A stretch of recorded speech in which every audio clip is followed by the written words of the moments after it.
rek bëgg naan waa dinaa def li fekk defuñu dara. waaw léegi par rapport à la justice bi dañu dégg président de la république ne il appartient à la population de mettre la pression sur la justice pour mu def liggéeyam ndax mënuñu inculper ay nit mbaa ay rapport génn aussi justice di daagu yow président ak ni mu wàccee foofu justice bi aussi ba pare mu reconnaître boppam aussi ni am na déficit magistral loolu yow noo ko jàngatee. Dans un contexte de séparation des pouvoirs dafa am ñaari contexte d'abord benn bu njëkk bi moo di ni sunu constitution moo ne le président de la république est le garant du bon fonctionnement des institutions. Le président de la république est la clé de voûte des institutions. mooy maanaam sunu institution yi bu naree nërmeelu président moo leen war a protéger kon yow tey jii nii buñ la nee yaa war a protéger xat yi nga toog fii di xas xat yi wàcc nga sa yoon loolu ngay njëkk a wax. Président de la République dafa wàcc yoon bi il a violé la constitution sur le principe de la garantie du bon fonctionnement des institutions. Il a encore violé la constitution sur le principe de la séparation des pouvoirs ndaxte moom exécutif la bokk yaa ngi comprendre boo jëlee ñaar yooyu nga ñëw nag maintenant ci moom lu mu wax président nee na il appartient au peuple moom ban peuple lay wax. Peuple sénégalais non. si nga bokk si la bokk mais wala moom peuple Pastef lay wax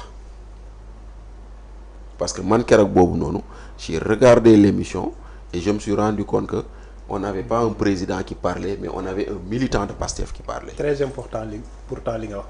Militant Pastef moo doon wax keroog boobu te la muy wax noonu il appartient au peuple waaw et cetera xam nga mooy lu may wax toujours rek les populistes de façon générale. Ils ont un gros problème.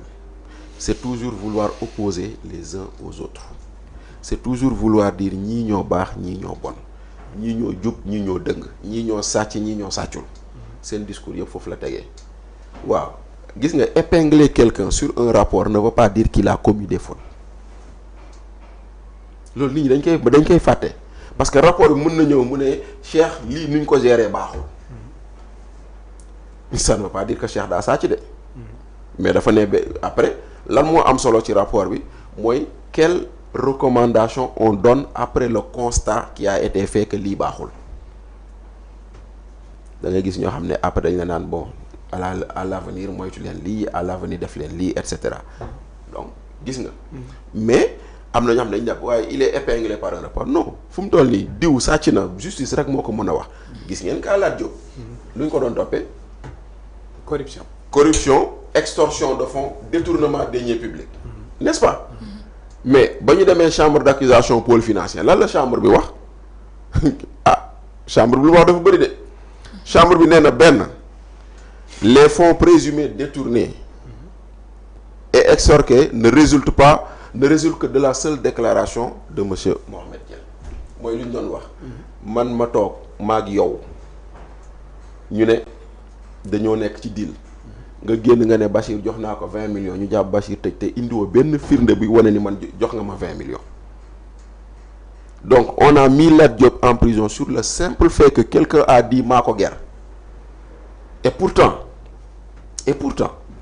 sunu justice xàmmeewul ku ger ak ku ñu ger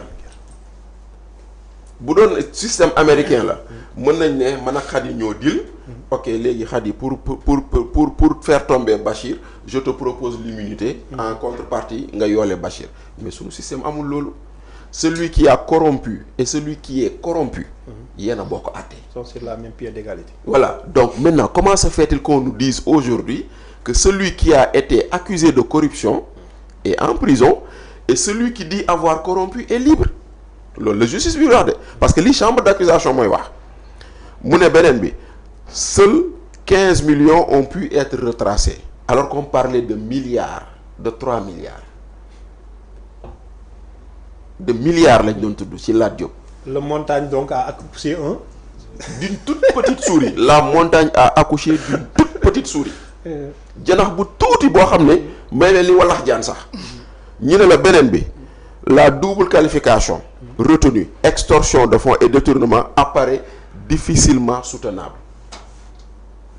lii la chambre d'accusation wax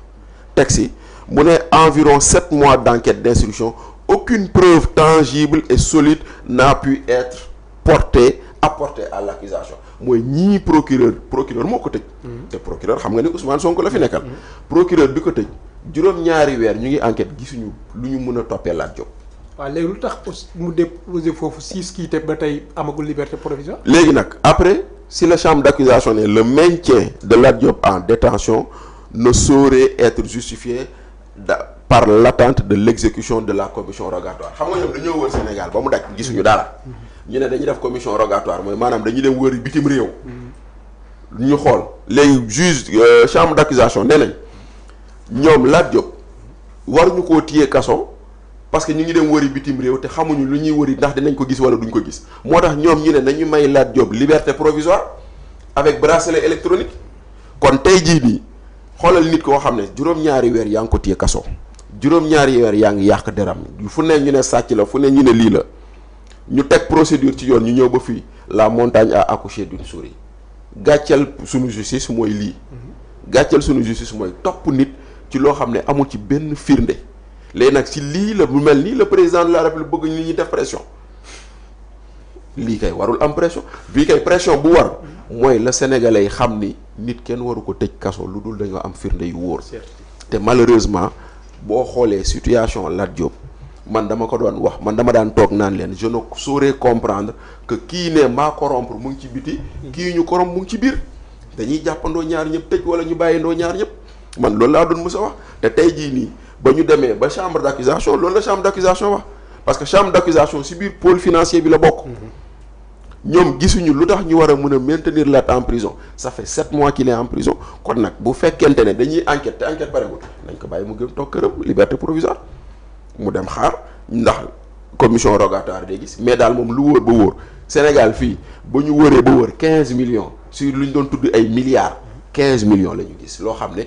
am na jëflante diggante Lat ak loolu dafa jar ñu jàpp ni tëj ko su koo xam ne yaa ngi naan ne dafa ay milliards la sàcc ci réew mi. 15 millions nekk li nga xamante ne. ñaari question rek avant may jox.